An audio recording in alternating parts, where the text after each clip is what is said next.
के नाम की महिमा हो। तो आज हमारे लिए कुछ और समय है कि हम परमेश्वर के साथ पढ़ें और उसकी हजूरी को महसूस करते हैं।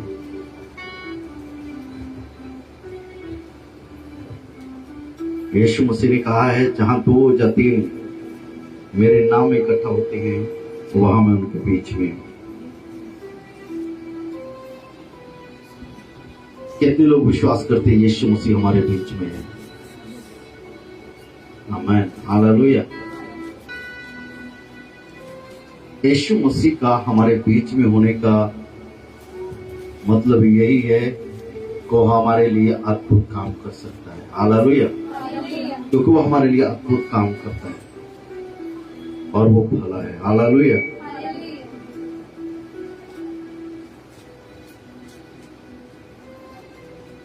सो हम बड़े विश्वास के साथ में जब प्रभु की हजूरी में बैठते हैं तो मुझे पता है कि हमारे जीवन परमेश्वर को पसंदीदा होते हैं। लेकिन जब हम परमेश्वर को प्रसन्न करने वाले काम नहीं करते हैं, विश्वास नहीं करते हैं, विश्वास नहीं दिखाते हैं,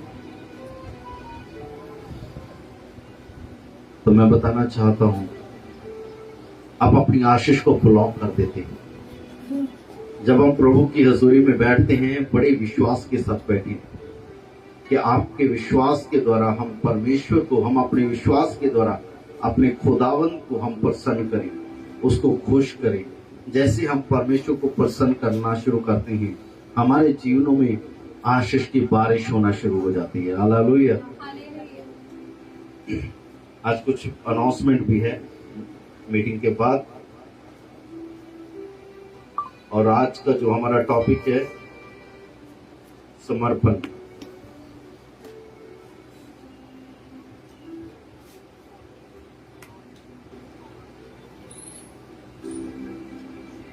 समर्पण क्या है? बहुत सारे विश्वासी लोग इस बात को नहीं समझ पाते हैं, हमें क्यों समर्पण करना चाहिए, क्यों परमेश्वर के हाथों में आना चाहिए, क्यों हमें परमेश्वर के वचन जो हमें बार बार कहता है, हमें क्यों परमेश्वर के दास लोग भी ये कहते हैं कि अपने आप को परमेश्वर के हाथ में दे दो। इसका मीनिंग क्या है? इसका मतलब क्या है? कितने लोग हैं जो बाइबल में हैं जिन लोगों ने समर्पण किया है?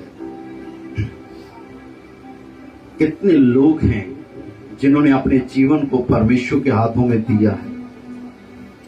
कितने लोग हैं जो परमेश्वर के वचन के अनुसार चलते हैं, समर्पण करते हैं और उनके जीवनों में बड़े काम होने शुरू हो जाते हैं? जब समर्पण सही होगा,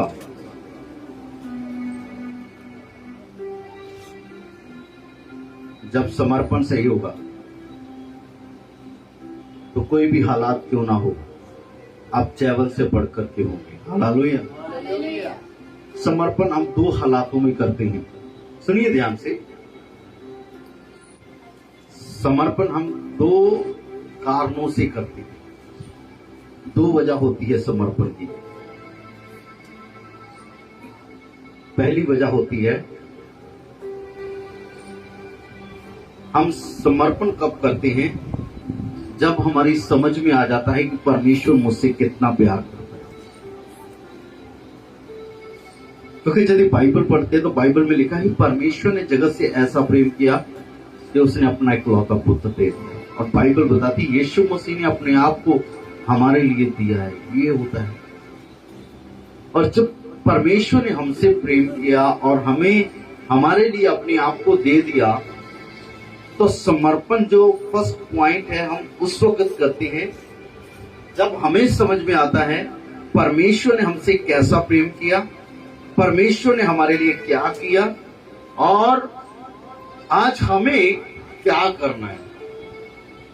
ज्यादातर लोग समर्पण इसलिए नहीं कर पाते क्योंकि उनकी समझ में परमेश्वर का प्रेम नहीं आता है कि परमेश्वर ने जो प्यार किया है उसका मतलब क्या है।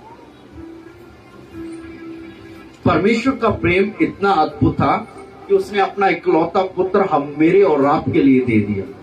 उसने हमारे पाप ले लिए। इवन उसने हमारे पाप ही नहीं, जो हमारे पापों की सजा थी वो भी ले ली। उसने हमारी सजा को और हमारे शरापों को अपने ऊपर ले लिया। और उसका प्रेम और उसका समर्पण, उसका जो प्यार है, जो उसने अपने आप को हमारे लिए दिया क्रूस पर, यदि आप उसको समझ जाए ना, तो मेरे ख्याल से आप समर्पण को समझ पाएंगे। पहली चीज जो है, समर्पण हम उस हालत में जाकर करते हैं जब हमें समझ में आता है परमेश्वर ने मुझसे प्रेम किया और आज मुझे जरूरत है मैं भी परमेश्वर से प्रेम करूं। प्रेरित पौलुस कहता है परमेश्वर के वचन में, जब वो हमारे लिए मरा तो हम भी उसके लिए जिए। हालेलुया। ये समर्पण है। जब हमें समझ आ जाता है कि उसका प्रेम कितना महान है, उसने मुझसे कितना प्रेम किया, तो मेरी हालत भी, मेरा जो जीवन है वो भी वैसा होना चाहिए कि जैसा उसने मुझसे प्रेम किया और अपने आप को दे दिया, वैसे ही मैं भी अपना जीवन उस खुदावन को दूं जो मेरे लिए जिया, मेरे लिए मरा, मेरे लिए लहू बहाया, मेरे लिए जख्मी हुआ, मेरे लिए दर्द सहा, मैं भी उसके लिए जीऊं। मुझे और आपको उसी के लिए जीना है। ये है फर्स्ट समर्पण। दूसरी चीज, हम समर्पण दूसरी हालत में ज्यादातर लोग समर्पण करते हैं, मरने के बाद मेरा क्या होगा। यानी कि परमेश्वर का डर, परमेश्वर का भय जब हमारी समझ में आता है। बाइबल बताती है, यीशु मसीह ने कहा कि तुम उनसे ना डरो जो सिर्फ शरीर को घात कर सकते हैं, बल्कि तुम उनसे डरो जो तुम्हारे शरीर और आत्मा को दोनों में नरक में डाल सकता है। और दोनों को नरक में डालने का अधिकार एक के पास है, वो है यीशु मसीह। कुछ लोग डर के कारण समर्पण करते हैं, प्रभु मैं अपना जीवन तेरे हाथों में सौंपता हूं, क्योंकि मुझे एक ना एक दिन तेरे न्याय के सिंहासन के सामने खड़े होना है और मुझे हिसाब देना है। लोग इस डर के कारण समर्पण करते हैं। एक प्यार करके, जब उनकी समझ में आ जाता है परमेश्वर प्यार करता है और मुझे प्यार करना है। दूसरा इस करके कि मुझे मरने के बाद परमेश्वर के सामने खड़े होना है और मुझे हिसाब देना है, और यदि मैं आज सही रीति से जीवन नहीं बताऊंगा, समर्पित जीवन नहीं बिताऊंगा, तो मुझे नरक में डाला जाएगा। अभी इन दोनों में से हम में से कितने हैं कौन सा समर्पण किए, या दोनों में से कोई समर्पण नहीं किया? ना हमें परमेश्वर का डर है, ना हमें परमेश्वर का प्रेम। फिर जैसा मन में आता है हम वैसा करते हैं। मन किया दुआ कर ली, मन किया फास्टिंग कर लिया, नहीं तो कई कई महीने हमारे फास्टिंग किए बिना गुजर जाते हैं। संगति करने को मन किया तो ठीक है, नहीं किया तो ना सही, नहीं तो कुछ लोगों के 6-6 महीने संगति से बाहर निकल जाते हैं। पर जो परमेश्वर से प्रेम करते हैं, जो परमेश्वर का डर रखते हैं, वो दोनों तरीकों से ऐसा उनका समर्पण होता है कि उनको हर हाल में परमेश्वर के साथ होना होता है। हमारा समर्पण कैसा है? क्या हमने समर्पण किया ही है? हमारे आज बहुत सारे विश्वासी लोग, मसीह भाई बहन ऐसे हो चुके हैं, उनके मन जो है बहुत कठोर हो चुके हैं। परमेश्वर का वचन सुनते हैं, परमेश्वर का वचन पढ़ते हैं, प्रार्थनाएं भी करते हैं, आराधना भी करते हैं, लेकिन एक समर्पित मसीही जीवन वो नहीं गुजारते हैं। वो परमेश्वर के वचन के अनुसार जीवन नहीं जीते हैं। जैसा उनको संसार चलाता है, जैसा उनको लोग चलाते हैं, वो वैसा चलते हैं।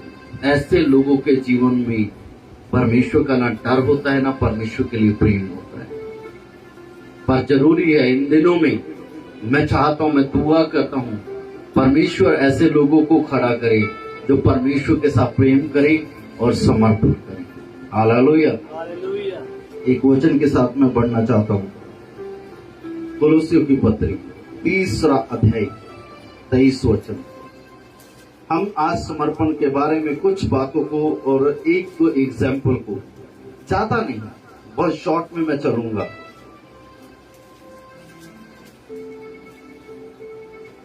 कोलोसियों की पत्री 3 अध्याय 23 वचन, जल्दी से। जो कुछ तुम करते हो तन मन से करो, जो कुछ तुम करते हो तन मन से करो। Praise the Lord, hallelujah. क्या लिखा है? जो कुछ तुम करते हो तन मन से करो। क्यों? हाँ, यह समझकर कि मनुष्य के लिए नहीं परंतु प्रभु के लिए करते हो। किसके लिए नहीं? मनुष्य के लिए नहीं, परमेश्वर के लिए करते हो। याद रखिए, पहला पॉइंट इसमें नोट करना है। पौलुस ने ये कोलोसियों की कलीसिया को खत लिखा है, पत्र लिखा है, लेटर लिखा है, और ये जिनको लिखा है ये उन लोगों के लिए नहीं लिखा है जो अविश्वासी हैं। कहीं आपके दिमाग में आ जाए, लिखा है परमेश्वर के वचन में, जो कुछ तुम करो तन मन से करो, और ये समझ करके कि तुम मनुष्यों के लिए नहीं बल्कि परमेश्वर के लिए कर रहे हो। इसका मतलब ये नहीं कि आप इसको दुनियावी रीति से शारीरिक रूप में ले लो। डांग पकड़ ली कि जो मैं किसी को मार रहा हूं तो मैं मनुष्यों के लिए नहीं कर रहा हूं, मैं परमेश्वर के लिए कर रहा हूं। कुछ लोग कहते हैं मैंने पाप किया है लेकिन मैंने परमेश्वर को बता करके किया है। क्यों भाई? जब परमेश्वर का वचन इसकी इजाजत देता है। कुछ लोग परमेश्वर के वचन को अपने हिसाब से, अपने तरीके से तोड़ मरोड़ करके उसको पेश करते हैं। परमेश्वर के वचन को समझना बहुत जरूरी है। परमेश्वर का वचन क्या कहता है कि जो कुछ तुम करो तन मन से करो, यह जानकर कि यह मनुष्यों के लिए नहीं बल्कि परमेश्वर के लिए कर रहे हो। आपका लड़ाई झगड़ा परमेश्वर के लिए नहीं कर रहे हैं। आप गालियां दे रहे हैं, आप झूठ बोल रहे हैं, आप धोखा दे रहे हैं, आप हेरा फेरी कर रहे हैं, आप परमेश्वर से दूर जा रहे हैं, आप प्रार्थना नहीं कर रहे हैं, आप वचन नहीं पढ़ रहे हैं, आप बुरे काम कर रहे हैं, आप व्यभिचार कर रहे हैं, आप बुरी संगति में हैं, आप लोगों को खुश कर रहे हैं, तो ये परमेश्वर के लिए नहीं है, ये आप अपने लिए कर रहे हैं। क्योंकि आप इस संसार में खोए हुए हैं। क्या लिखा है? जो कुछ तुम करो तन मन से करो। इसको गलत मीनिंग मत निकालिए। प्रार्थना करें, भलाई के काम करें, लोगों के लिए दुआ करें, लोगों को वचन शेयर करें, अच्छे काम करें, सिस्टमैटिकली काम करें। जो परमेश्वर का वचन कहता है वो करें, जो इस वचन में लिखा हुआ है। इस वचन से बाहर आप जो भी करते हैं वो पाप है। जिसके लिए बाइबल बोलती है कि ये पाप है तो वो पाप है।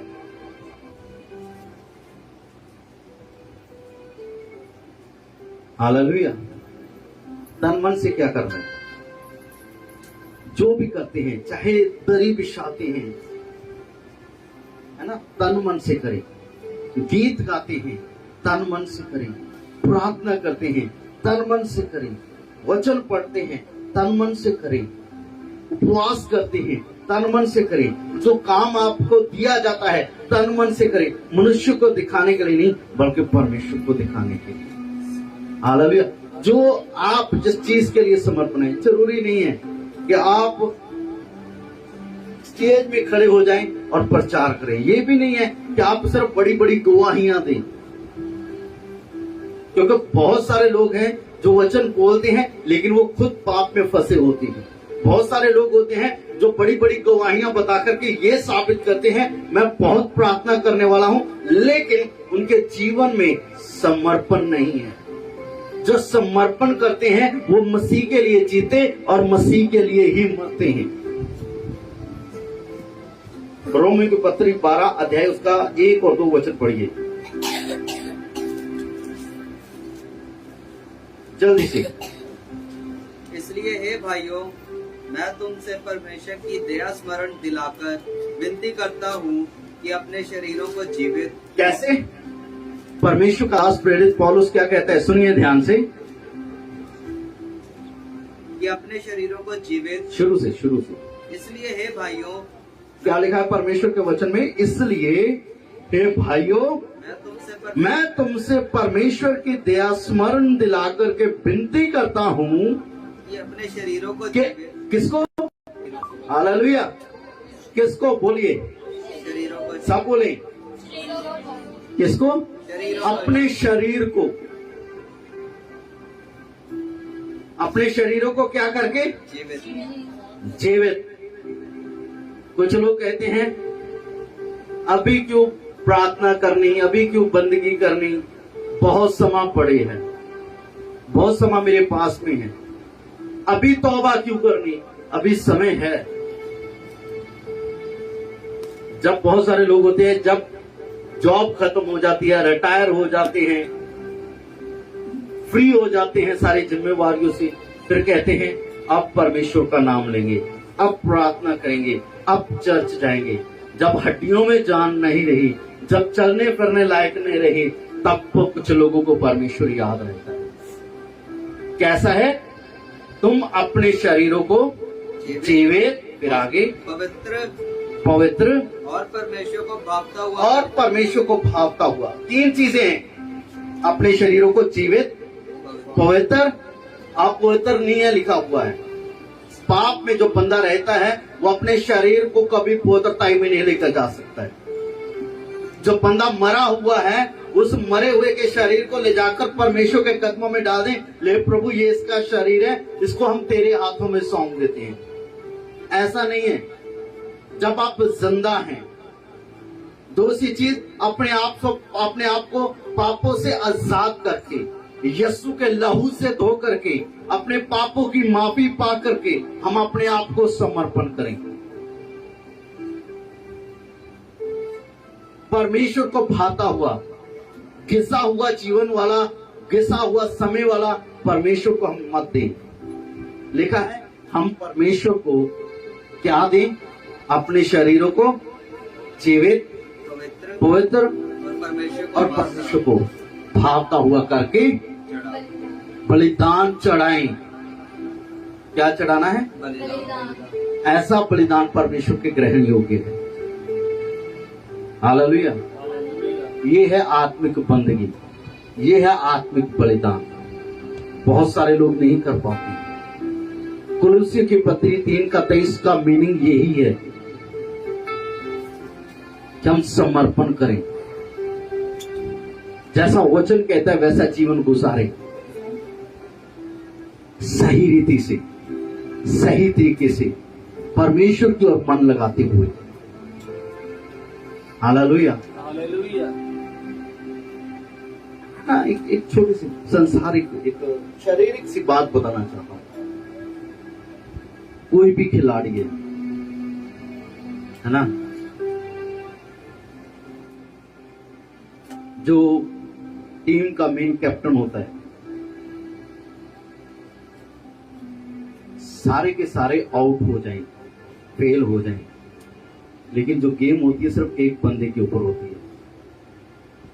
क्योंकि वो क्या होता है कि वो अपने उस गेम के लिए, जीतने के लिए वो इतना समर्पित होता है कि उसका जो ध्यान होता है ना, वो किसी और बात के ऊपर नहीं होता है।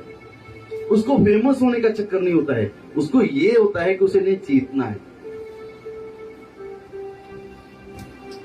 वो अपनी गेम जीतने के लिए, अपने काम को पूरा करने के लिए उसकी ओर फोकस करता है। लेकिन आज के मसीही लोग, आज के विश्वासी लोग, आज के प्रभु के लोग, आज के प्रभु के बच्चे, उनका जीवन समर्पण नहीं है।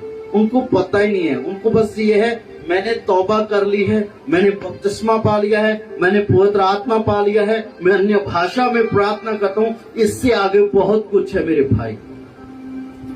जो हमारे लिए मरा, हम उसके लिए अपना जीवन व्यतीत करें, उसके लिए हम जिए।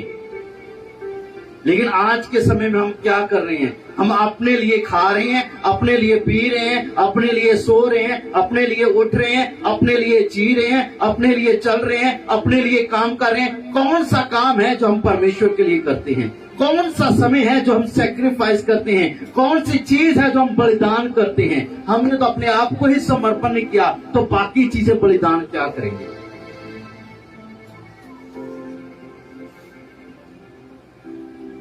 हालेलुया। मैं सच्ची बात बता रहा हूं, आप लोग मेरी बात को ध्यान से सुनिएगा। परमेश्वर का वचन क्या कहता है और हम क्या कर रहे हैं। हम सुबह से उठते हैं, शाम तक कितने काम करते हैं। शाम आती है, खाना बनाते, खाते और सो जाते हैं, फिर सुबह उठते हैं, फिर वही काम हो जाते हैं। मसीह के लिए हमने कब जीवन व्यतीत किया? जैसा बंदा मिला हम वैसे बन जाते हैं। झूठ बोलने वाला मिला झूठ बोलते हैं, चुगली करने वाला मिला चुगली करते हैं, निंदा करने वाला निंदा करते हैं, बुरे काम करने वाला मिलता है तो हम बुरे काम करते हैं, बुरी बातें बोलते हैं, हम बुरी इच्छाओं के साथ चलते हैं, हम अपनी इच्छाओं को पूरा करते हैं। ये समर्पित जीवन नहीं है। जो समर्पित है वो उसके मन में एक चीज रहती है, तो प्रभु जो बातें आपको पसंद नहीं है वो मैं आज से नहीं करता। जो चीजें खुदा को आपके जीवन में पसंद नहीं है, आप उन बातों को बाहर निकालते हैं और चीजें आप वो करते हैं जो परमेश्वर को पसंद है। तो ये है समर्पण। समर्पण ये नहीं है कि आप अपने मन से चलें। समर्पण वो है जो आप परमेश्वर के आत्मा के द्वारा परमेश्वर के वचन के अनुसार चले, वो है समर्पण। जो एक समर्पण व्यक्ति है वो एक अच्छा आत्मिक मसीही जीवन का जीवन व्यतीत करता है। लेकिन आज हमारे पास वो जीवन नहीं है कि जो हम जी सके। एक छोटी सी उदाहरण के मैं बंद करूंगा। हारून महायाजक, ठीक है, और उससे पहले इस चीज को समझ लेना है। मैंने जो समर्पण की अभी तक बताया वो सिर्फ इंट्रोडक्शन थी। समर्पण का मीनिंग होता है अलग हो जाना परमेश्वर के लिए। हालेलुया। समर्पण का जो मतलब है, मीनिंग है, वो है अलग हो जाना परमेश्वर के लिए। कि आज से मैं संसार का नहीं हूं, आज से मैं पाप का नहीं हूं, आज से मैं शैतान का नहीं हूं, मैं परमेश्वर का हूं। जो बंदा सही समर्पण नहीं करता है वो संसार के लिए जीवन जीता है और शैतान के लिए जीवन जीता है। वो पाप में जैसा पाप उसको दिखाई देता है वैसा पाप करता है, वो पाप के लिए जीता है। लेकिन एक समर्पण व्यक्ति सिर्फ मसीह के लिए जीता है, क्योंकि समर्पण का जो मतलब है वो है अलग हो जाना, अलगताई, सेपरेट हो जाना, पाप से, बुरी आदतों से, बुरे कामों से अलग हो जाना और वो काम करना जो परमेश्वर चाहता है। एक छोटी सी उदाहरण बताना चाहता हूं। बाइबल में एक उदाहरण है हारून की, हारून महायाजक की, ठीक है। एक वचन के साथ मैं आगे बढ़ूंगा। हारून एक ऐसा है जिसने अपने आप को परमेश्वर के लिए अलग किया है, और परमेश्वर ने जब उसने अपने आप को परमेश्वर के लिए अलग किया है तो उस वक्त परमेश्वर ने उसे कुछ नियम बताए हैं। सबसे पहला पॉइंट खोलेंगे निर्गमन की पुस्तक 29 अध्याय 6 वचन। सुनिए ध्यान से, जो मैं बात बताना चाहता हूं। हारून महायाजक के सिर के ऊपर एक पगड़ी थी, मुकुट था। सुनिए ध्यान से, एक मुकुट था जो उसकी निशानी है कि वो सेपरेट है, वो अलग किया हुआ है, वो परमेश्वर का समर्पित जन है। कहां पर है? उसके पैरों में नहीं है, उसके सिर के ऊपर है। 29 का 6 पढ़े जल्दी से। निर्गमन कूच की किताब 29 का 6। और उसके सिर पर पगड़ी को रखना। हाँ, उसके सिर पर क्या रखना? Praise the Lord, hallelujah. ये हारून महायाजक की बात हो रही है कि उसके सिर पर क्या रखना, पगड़ी रखना। हाँ, और पगड़ी पर पवित्र मुकुट को रखना। हाँ, पगड़ी के ऊपर क्या रखना, याद रखना। ये दोनों बातों को जो मैं बात खोलना चाहता हूँ इसे आप नोट करते जाएं। हारून महायाजक के बारे में लिखा है कि उसके सिर के ऊपर पगड़ी रखना और उसके ऊपर मुकुट रखना। फिर आगे, तब अभिषेक का तेल ले उसके सिर पर डालकर उसका हाँ, कब अभिषेक का तेल? उसके बाद। आज लोग अभिषेक चाहते हैं, आज लोग सामर्थ चाहते हैं, आज लोग वरदान चाहते हैं, लेकिन समर्पण नहीं करना चाहते हैं। आज लोग पवित्र आत्मा का अभिषेक चाहते हैं, पवित्र आत्मा की भरपूरी चाहते हैं, पवित्र आत्मा के वरदानों को चाहते हैं और मांगते हैं, प्रभु जब मैं बीमारों पर हाथ रखूं तो बीमार चंगे हो जाएं। होंगे, अभिषेक मिलेगा, लेकिन यदि समर्पण सही नहीं है तो मैं बताना चाहता हूं आप एक ऐसी खतरनाक जगह पर होंगे कि उसके बाद जो रिजल्ट होगा बड़ा भयानक होगा। हालेलुया। मेरा टॉपिक अभिषेक के बारे में नहीं है, लेकिन सही समर्पण होगा तो एक सामर्थ्य अभिषेक हमारे जीवनों में होगा। हालेलुया। क्या लिखा है? उसके सिर पर एक पगड़ी रखना और उसके ऊपर, हाँ, फिर आगे एक वचन लिखना इसी का, निर्गमन का 39:30।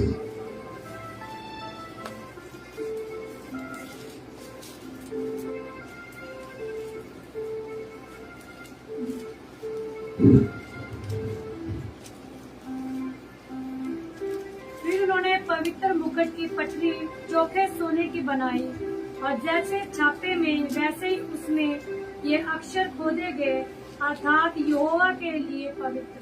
आमेन। हालेलुया। हालेलुया। उस मुकुट में क्या है?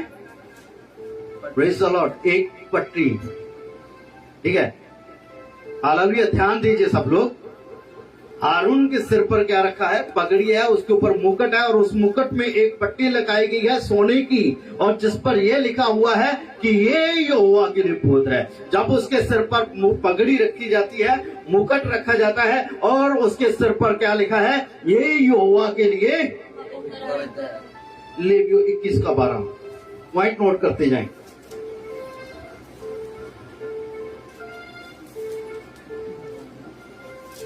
लेवियो व्यवस्था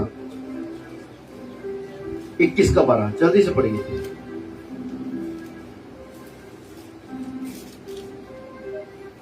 और वह पवित्र स्थान से बाहर भी ना निकले और ना अपने परमेश्वर के पवित्र स्थान को अपवित्र ठहराए।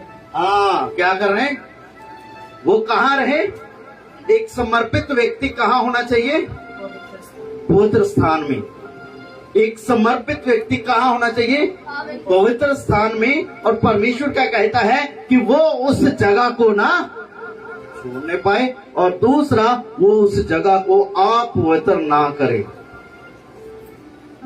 आज बहुत सारे लोग अभिषेक चाहते हैं लेकिन समर्पण नहीं चाहते हैं, अलगताई नहीं चाहते हैं, संसार चाहते हैं, परमेश्वर की पवित्र उपस्थिति नहीं चाहते हैं। लेकिन यदि आप चाहते हैं अपने आप को समर्पण करना तो उसका मतलब है अलग हो जाना। आप परमेश्वर के लिए अलग हो चुके हैं। अब आपकी ड्यूटी है आपके जीवन के द्वारा, आपके शरीर के द्वारा, आपकी आत्मा के द्वारा, आपके प्राण के द्वारा किसी भी रीति से आप अपने आप को और इस पाप में, इस संसार में ना फंसाएं और ना ही अपने कामों से परमेश्वर की पवित्र उपस्थिति को अपवित्र करें। हालेलुया। हालेलुया। कितनों को समझ में आ रहा है कि मैंने क्या बताया? समर्पण व्यक्ति का जीवन कैसा होना चाहिए? अलग। वो अपने कामों से अपने आप को और अपने जीवन को पवित्र ठहराए। दूसरी चीज, वो खुद भी पवित्र रहे जैसा खुदा पवित्र है। हालेलुया। वो काम करे जो परमेश्वर चाहता है, वो काम करे जो परमेश्वर की इच्छा है, वो काम करे जो परमेश्वर मांगता है। हालेलुया। समर्पण का मतलब है अलग हो जाना। आप जब समर्पण करते हैं, आप अपने आप को परमेश्वर के लिए अलग कर देते हैं कि आज से मैं किसका हूं? परमेश्वर का हूं। यिर्मयाह की किताब, यिर्मयाह एक बहुत अच्छी उदाहरण है बाइबल में। यदि आप बाइबल को पढ़ेंगे तो बाइबल बताती है, यिर्मयाह की पुस्तक को जब पढ़ते हैं तो यिर्मयाह बताता है, मैंने शॉर्ट में बता रहा हूं कि उसने 40 साल तक यरूशलेम के बारे में भविष्यवाणियां की हैं और उसने अपने जीवन में बहुत सारे जिद्दी यहूदी लोगों का सामना किया है।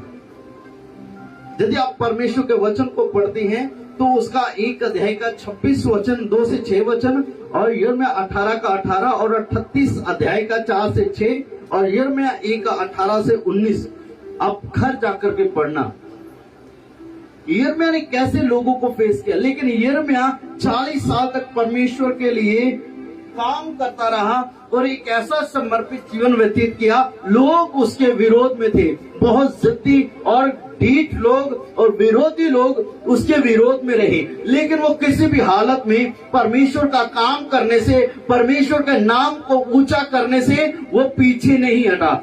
जब भी उसका मौका मिला, जब भी परमेश्वर ने उसे कुछ कहा, वो करने के लिए तैयार रहा। एक समय ऐसा आया कि आप यिर्मयाह की किताब को 38 अध्याय उसका 4 से 6 और 18 का 18 में पढ़ेंगे तो आपको मिलेगा कैसे लोगों के साथ उसका सामना हुआ और कैसे लोगों ने उसे दलदल में रस्सियों से पकड़ करके दलदल में उतारा जहां वो फंस गया था। लेकिन वो घबराया नहीं, क्योंकि यिर्मयाह की किताब 1 का 18 और 19 वचन में लिखा हुआ है, परमेश्वर कहता है तू घबराना नहीं, तू डरना नहीं, मैं तेरे साथ रहूंगा, मैं तुझे कभी अकेला नहीं छोड़ूंगा। बहुत सारे लोग कहते हैं रहते कहाँ है? पाप में है। सही समर्पण में नहीं रहते हैं, पाप में चलते हैं, समर्पण करके वापस हो जाते हैं, समर्पण में बने नहीं रहते, परमेश्वर के साथ में बने रहते, लेकिन वायदे दोहराते हैं। परमेश्वर तूने कहा है मैं तुझे कभी नहीं छोड़ूंगा, कभी नहीं त्यागूंगा, मैं विश्वास करता हूँ तू मुझे कभी नहीं छोड़ता, कभी नहीं त्यागता। लेकिन ये चीज भूल जाते हैं कि परमेश्वर ने ये वायदा उन लोगों के साथ किया है जो सही समर्पण में जीते हैं, जो सही रीति से परमेश्वर के साथ चलते हैं। उनको परमेश्वर कभी नहीं छोड़ता, चाहे वो आग के बीच में होकर के जाएं, वो आग जला नहीं सकती है, चाहे वो पानियों में होकर जाएं, वो पानी डुबा नहीं सकते हैं, क्योंकि उनका समर्पण सही है। Hallelujah, hallelujah. इतना समय नहीं, मैं पूर्णताई के बारे में बताऊं। बाइबल में यीशु मसीह का चेला यूहन्ना एक अच्छी उदाहरण है, जिसने 60 साल तक धीरज धरा। उसका समर्पण ऐसा था कि वह 60 साल तक यीशु मसीह का प्रचार करता रहा, लेकिन कभी भी उसने पाप के साथ समझौता नहीं किया। वो कभी भी अपने समर्पण से पीछे नहीं हटा, वो बना रहा इवन मौत तक, अपनी आखिरी सांस तक वो परमेश्वर के लिए जीता रहा। आज ऐसे समर्पित लोगों की जरूरत है। शायद मैं और आप अभी वहां तक नहीं पहुंचे हैं, लेकिन मैं आपको बताना चाहता हूं, परमेश्वर की इच्छा पूरी करने के लिए जो समर्पण हमने किया है, उसे हम कैसे, किस नजर से और कैसे देखते हैं। जो आज तक हमने समर्पण किया है, उसे हम कैसे और किस नजरिए से देखते हैं। मैं एक बात बताना चाहता हूं, हमारे जीवन में पहला स्थान कौन रखता है? हमारी चाहे कोई भी परिस्थिति क्यों ना, हमारी चाहे कोई भी हालात क्यों ना, ये मत कहीं क्या कृपा से इस संसार में रहते हुए बहुत कुछ फेस करना पड़ता है, बड़े माहौल बनते हैं। पर मैं एक चीज बताना चाहता हूं, हमारे जीवन में कैसे भी हालात क्यों ना हो, कैसी भी परिस्थिति क्यों ना हो, चाहे हम बूढ़े हों, चाहे हम जवान हों, चाहे हम बीमार हों, चाहे हम तंदुरुस्त हों, चाहे हम शादीशुदा हों, चाहे हम कुंवारे हों, चाहे हम बच्चे हों, चाहे बुजुर्ग हों, जितना ज्यादा हो सके हम अपने आप को ऐसा समर्पण करें कि जो हमने समर्पण किया है उसको, उस वायदे को निभाने के लिए हम लगातार तैयार रहें। आज के दिनों में कुछ ऐसी परिस्थितियां हैं, बाइबल बताती है, परमेश्वर के वचन में परमेश्वर बड़े दुखी हृदय से ये बात कहता है, ये मुंह से तो आदर करते हैं, मुंह से तो धन्यवाद का बलिदान चढ़ाते हैं, लेकिन इनके मन मुझसे दूर। बहुत सारे लोग हैं जो परमेश्वर परमेश्वर कहते हैं, लेकिन परमेश्वर की जो इच्छा है वो नहीं जानते हैं। बहुत सारे लोग हैं जो एक नाम चाहते हैं, कलीसिया के अंदर में एक पदवी चाहते हैं, लेकिन एक समर्पित जीवन नहीं गुजारना चाहते। आप इस संसार में रहते हुए एक नाम तो ले लेंगे, पदवी तो पालेंगे, आदत तो पालेंगे, बल्ले बल्ले तो करा लेंगे, लेकिन स्वर्ग में कोई प्रतिफल नहीं मिलेगा। सही समर्पण करें, और जो समर्पण करते हैं उसे सही रीति से चलाएं, उसमें बने रहें, भागे नहीं, छोड़े नहीं। जिस काम को परमेश्वर ने आपके लिए दिया हुआ है उस काम को करते रहें। ऐसा मत करें कि परमेश्वर मुझसे ये भी लेगा, परमेश्वर मुझसे वो भी कराएगा। ऐसा नहीं है। जो परमेश्वर ने दिया है, जैसा परमेश्वर चला रहा है, चलते हैं। एक समर्पण व्यक्ति, जिसने समर्पण किया है, वो अपनी इच्छा के अनुसार नहीं, वो परमेश्वर की इच्छा के अनुसार चलता है। हम ऐसे चलें कि परमेश्वर की इच्छा को पूरा करें। आइए हम सब अपनी आंखों को बंद करें।